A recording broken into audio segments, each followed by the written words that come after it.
Wheel of Genre, the show for readers who thought Ocean's 11 needed more goblin. Right now we are reading every short story in Ann and Jeff VanderMeer's anthology, The Weird, including this one, Lord Dunsany's How Nuth Would Have Practiced His Art Upon the Gnoles.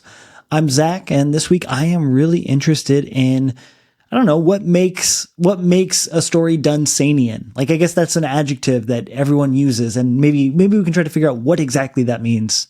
And Bob, I'm interested in the whole history of the Dunsanys and how long they've been there, and then also, I guess, the balance between cute and menace, and if that is the perfect recipe for weird. Okay, cute or menace? Let's start with that, and then let's move on to the question of how is it weird later. I want to ask you what you thought about this story in terms of genre. For me, I was reading it and I was like, wow, fantasy. It feels medieval almost. It's charming. It's short. But then at the end, I was like, oh my God, there are, these monstrous beings that are peeking out from the holes in the woods. There's an element of horror in this. And it seems to ride the line between fantasy, horror, and even in a small sense in the tone of the voice, maybe a bit of like satire or like a humorous story. How do you see this? Like, what is this to you? It makes me think of Danny, the Champion of the World by Roald Dahl, and then The Goobers by Avram Davidson. It feels like kind of those two stories. Whoa, I have not read either of those stories. How do you see the connection? Classics, Zach. Classics. Danny, the Champion of the World. It's about Danny and his father. It's okay. This is a good one. It's a quick one. Danny's father goes into the woods all the time to steal partridges. A kind of bird. He's going to steal these birds, poach these birds, and bring them back just because he hates the rich guy who owns this place. But it's a lot of moments going into the dark, being scared. Danny finds his dad trapped in a hole.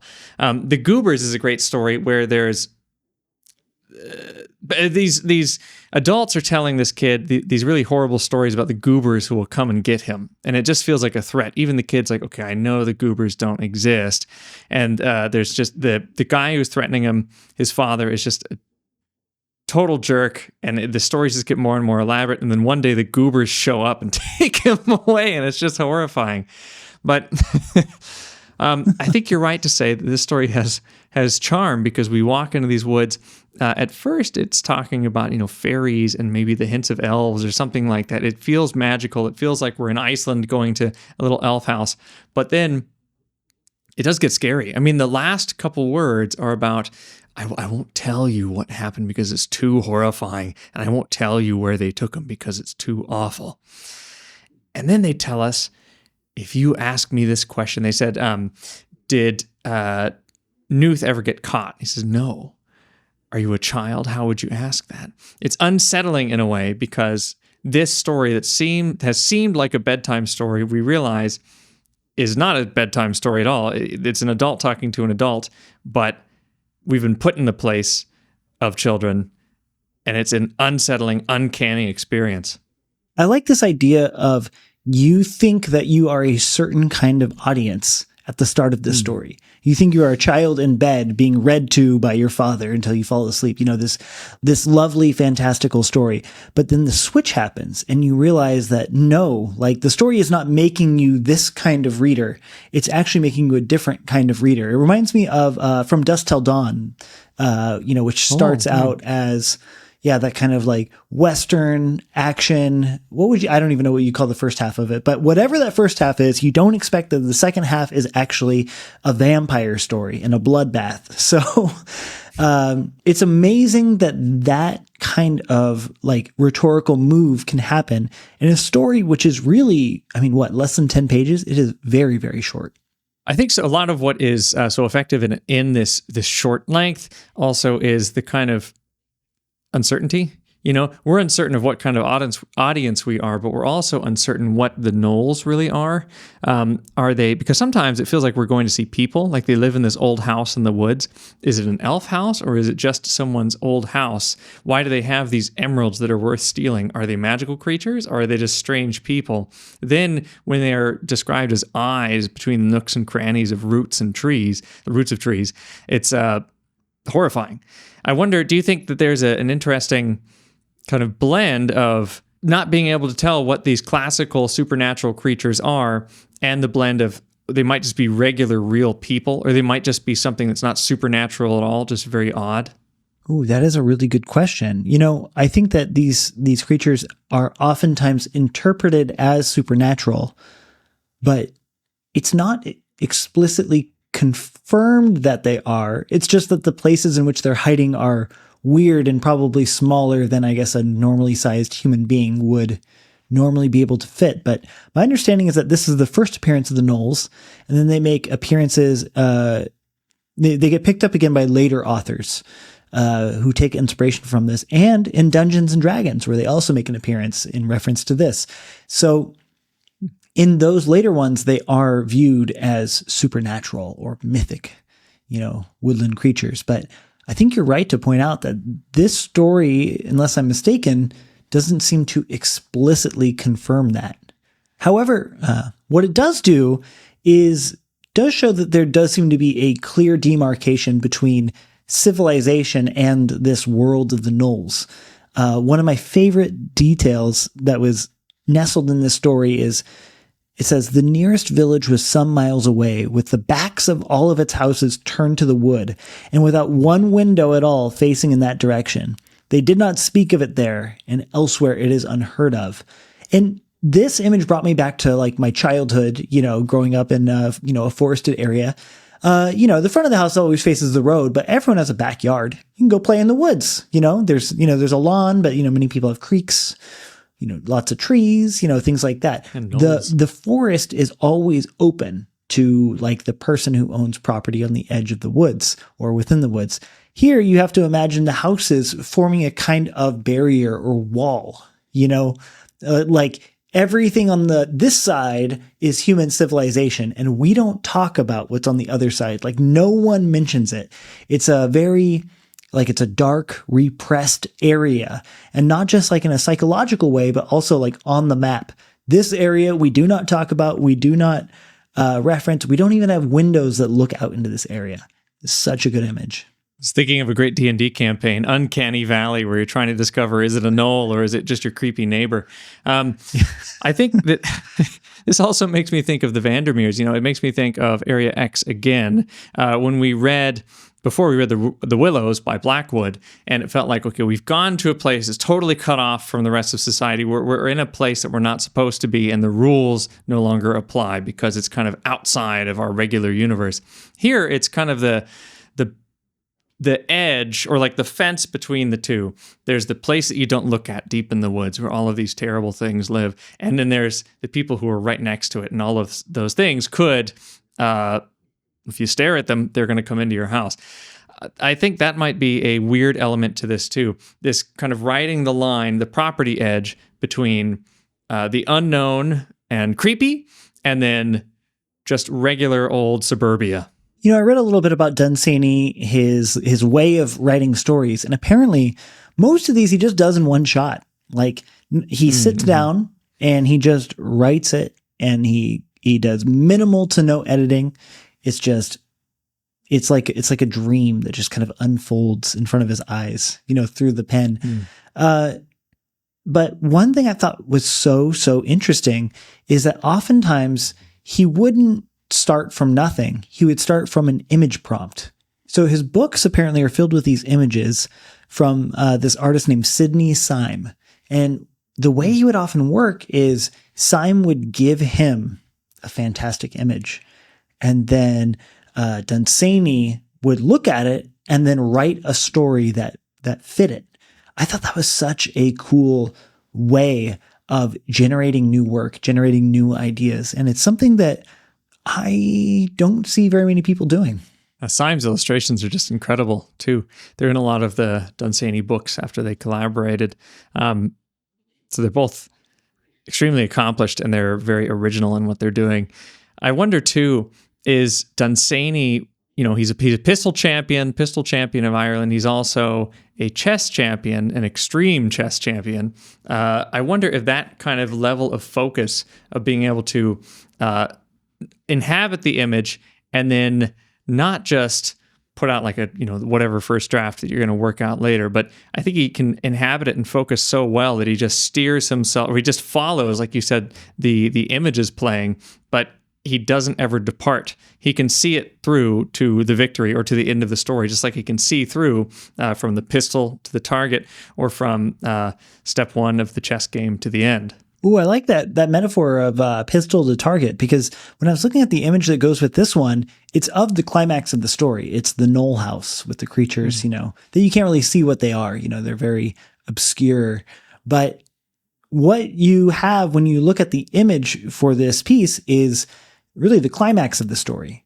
So I was trying to put myself in his brain, and as he would be writing this, he would be looking at the climax and he would have to say, okay, that's my target.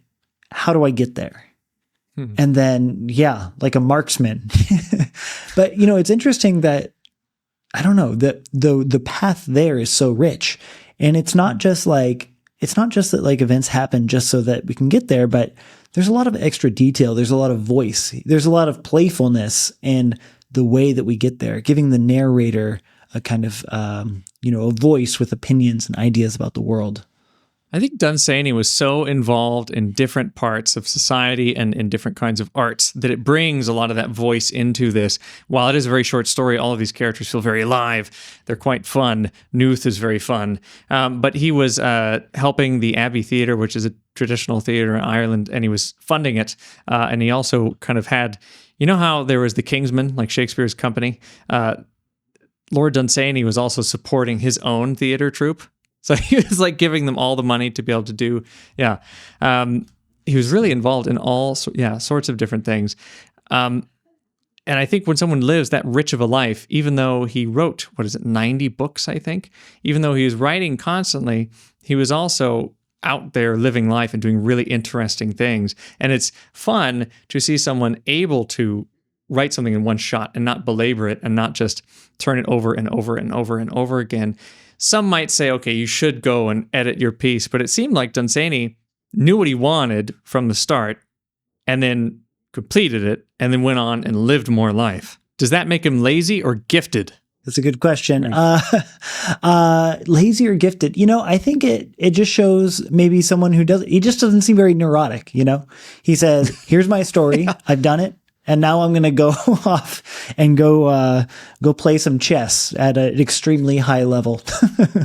God bless him for that. I wish I had that kind of, just ability to just do something and say, I'm not going to think about it anymore. I have thought the thought, I have done the deed, and now I will release it into the world.